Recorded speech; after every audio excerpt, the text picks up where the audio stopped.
Bismillahirrahmanirrahim. My name is Dr. Fawad Farooq. Today we're going to discuss something about hypertension. And this discussion will purely be case-based.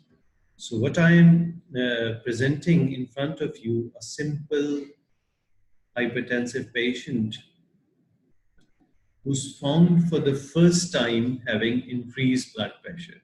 Here we are dealing with a 50 years male with no significant past history, presented with mild headache and found to have a blood pressure of 150/90. And what you have to do in such kind of situation when you're dealing with a person with slightly raised blood pressure. During my previous discussion in relation to blood pressure, I have told you on multiple occasions that blood pressure is something which is very variable. It's a variable entity, so it's very difficult to say just on one reading about that is this increase in blood pressure reading is due to high blood pressure or not.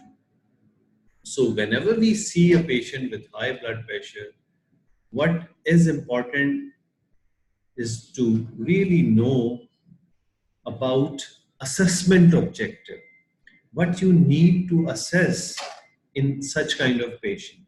And out of these assessment, I always say you have to fulfill these four objectives, which is confirm diagnosis, found the etiology, what's the etiology behind, what's the complication, is your patient having any complication, or is he having other comorbids.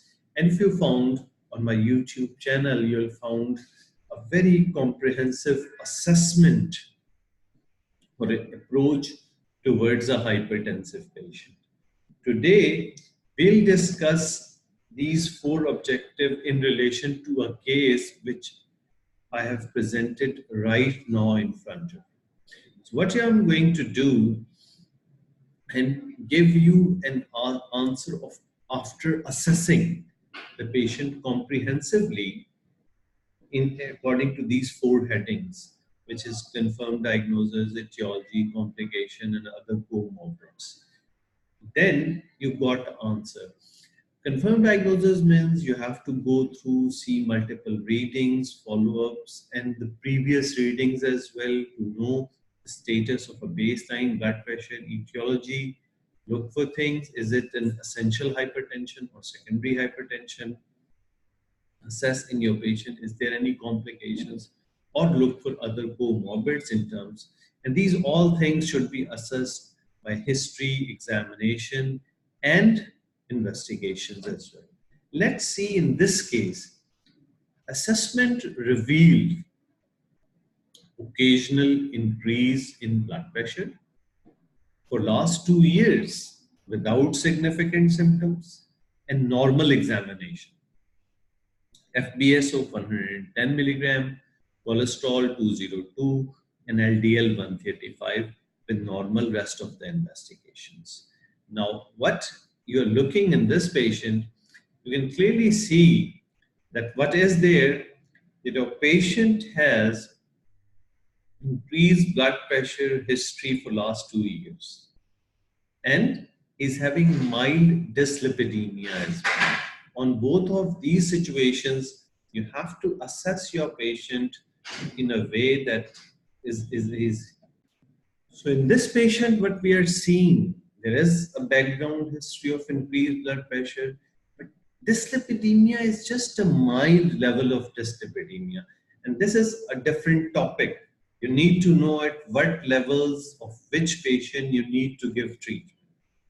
But in terms of high blood pressure, I'm quite sure that here we have to start treatment because he's having such kind of reading for last 2 years.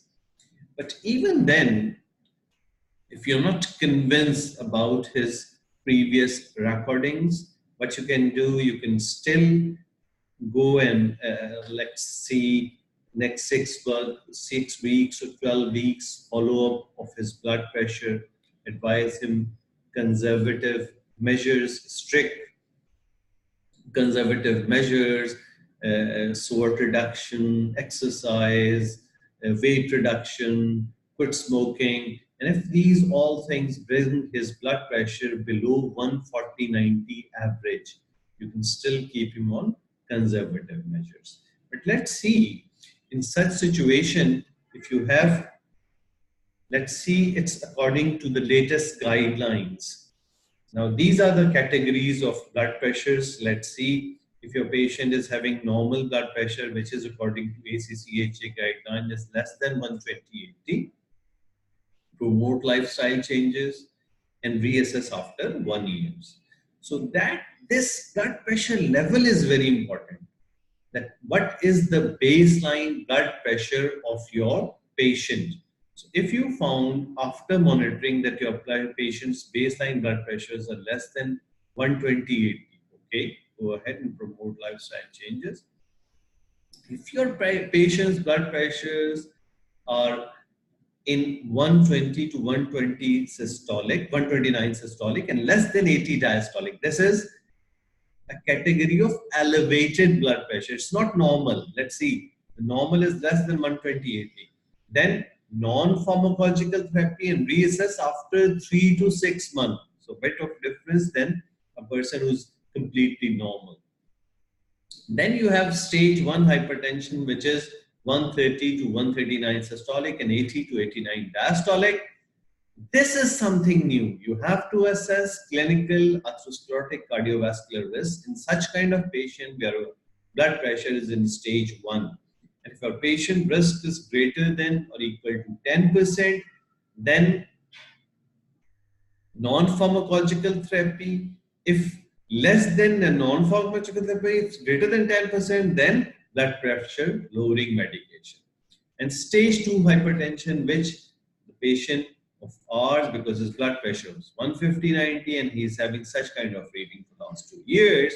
So actually this baseline rating achievement is very important, which you can achieve by a home-based reading, ambulatory blood pressure reading, or whatever. If you made a baseline reading of your patient greater than 140/90, then you have to offer drug treatment. So in this first case, we have to go through assessments to look for our patient's risk status, which is atherosclerotic cardiovascular risk, or any complication, target organ damage, comorbidities, which also make him into the group where your target should be less than 130/80.